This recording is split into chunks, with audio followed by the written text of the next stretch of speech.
Welcome to The Explainer. Today, we're jumping into a fundamental concept in RF engineering, polarization.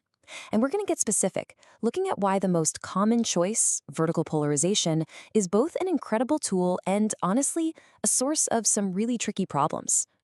Yep, we are on part 10 of our 20-part series, all based on that super detailed report from the RFI detectives. In this segment, we're really zooming in on vertical polarization. We're going to see why it's the default for so many systems, but also uncover some of those hidden issues that can trip up even experienced engineers. And this question right here, this is really the whole story. On the surface, it seems so straightforward, right? But as you're about to see, the way a vertically polarized wave actually interacts with the world around it is, well, it's anything but simple. Okay, so first things first. Before we can really get into the good, the bad, and the ugly, we need to be on the exact same page. What do we actually mean when we say vertical polarization? The specifics here are what really matter. So it's all about that orientation. Just imagine the radio wave traveling forward.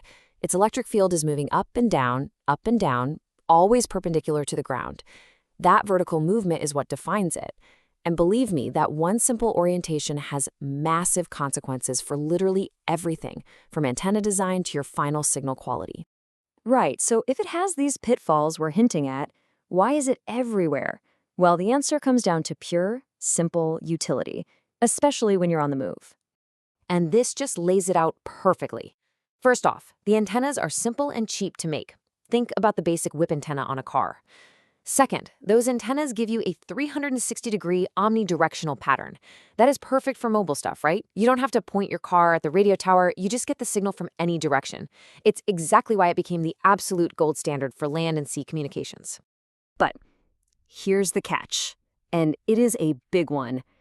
That beautiful simplicity, it comes with some really complex baggage that every RF engineer has to deal with. The very thing that makes a vertical wave so useful, its relationship with the ground, is also the source of its biggest headaches. This is such a critical detail, and it comes straight out of Chapter 8 of the report. When your signal hits the ground at a low angle and reflects, that reflected wave can literally flip its phase.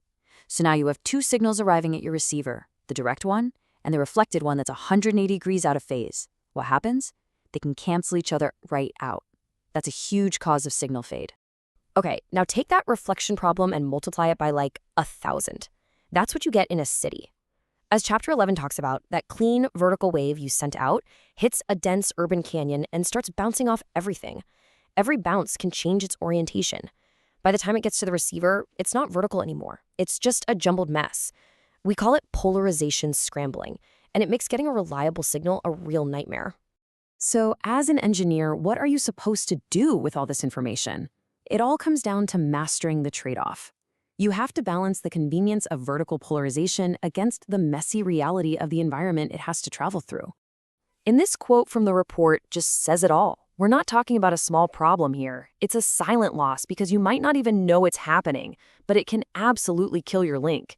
If your antenna is set up for a vertical wave, but it gets a scrambled mess instead, that signal might as well not even be there. And just look at the scale of that loss.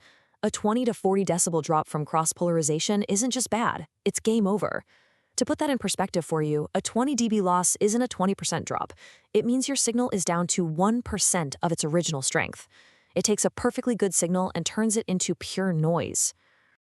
So let's just boil it down. What's the bottom line here? You can't just pick an antenna out of a catalog and hope for the best. You have to design for the environment. If you understand ground reflections and the potential for scrambling, you can make smarter choices about antenna height and placement, and you can prevent those silent link failures. At the end of the day, vertical polarization is an amazing workhorse, but you have to respect the path it's going to travel. And that brings us to a final, nagging question. We've talked about what happens when a wave bounces off things, but what happens when the propagation medium itself, something like the ionosphere, actively grabs hold of your signal and starts twisting its polarization while it's in flight? Well, that's a whole other can of worms, and it's exactly what we're going to dive into next time.